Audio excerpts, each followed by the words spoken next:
Kindly introduce yourself. My name is Emily Montemayor. I am 37 years old. I am the mother of three daughters.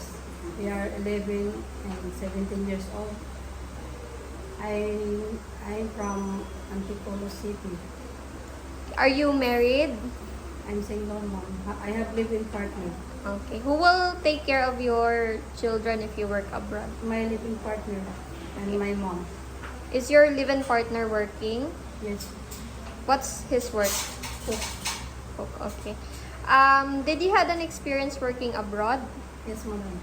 Okay. Which country? How long did you work? And how many family members did you serve? In Kuwait and 2 years. 2 years. They are 4 in family members. Was there a small child? Only 5 years old and 8 years old. 5 years old and 8 years old. Okay. Can you tell me what were your duties inside the house? Cleaning, cooking, washing, taking care of baby. Okay. Taking care of the kids. Yes, the kids. Okay. Aside from Kuwait, do you have any other work experiences abroad? No help, only quiet. Okay. In the Philippines, what's your work experience? Before I'm 18 years old, I'm housemaid also. I'm taking care of baby. Okay. A newborn baby? Yes, madam. Okay. So, why did you choose Malaysia?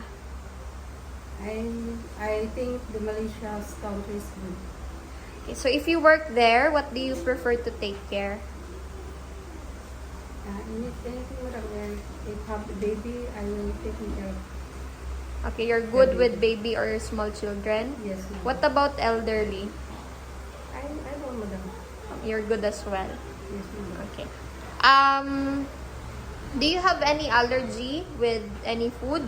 No help, madam. With pets, do you have any allergy? No help. Okay.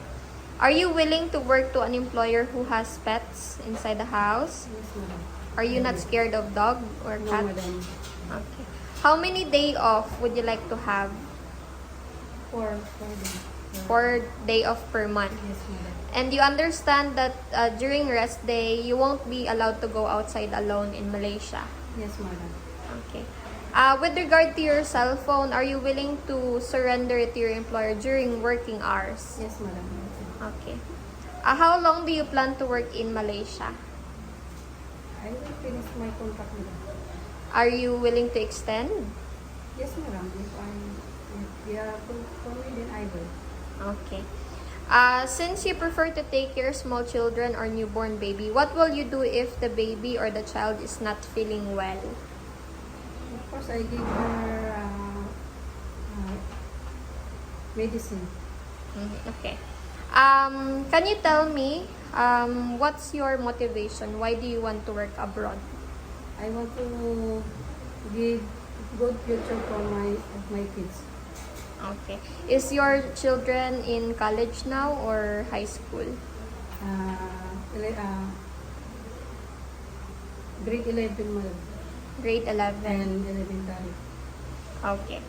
Well, that's it for our interview. Thank you so much for your time today. Thank you, madam.